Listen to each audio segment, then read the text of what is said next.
The task force report lists several actions that Cincinnati leaders can take to try and provide some relief to homeowners who saw their property tax bills jump or even double under the latest assessment. But Councilmember Mark Jeffries warns these are only temporary fixes at best, and he says that the state legislature must address the issue long term.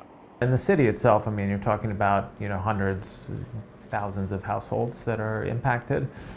Nothing happens, we don't do anything, there's a potential for a crisis. Councilmember Mark Jeffries says the most immediate relief for many folks is simply taking advantage of tax credits like the homestead exemption for seniors or the owner occupancy credit.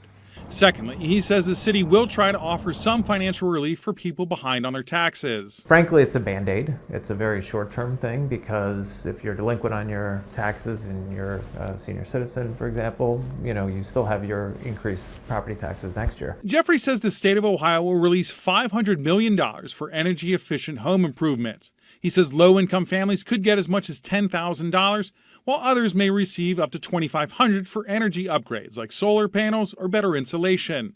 He says that could mean between $800 and $1,200 a year in savings. Lastly, though, Jeffrey says property owners should know how these valuations are being conducted. If you're a homeowner today, you have no clue how your property is assessed. Frankly, it's a private company that has an algorithm that they say is proprietary. But frankly, we should know how are properties being assessed, what does that look like? The report says that county auditors should also have the ability to waive late fees for some homeowners. Jeffrey says that those can add up quickly for low-income families and create a hole that they may not be able to get out of.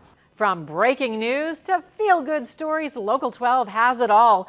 Tap subscribe and hit the links to find out more.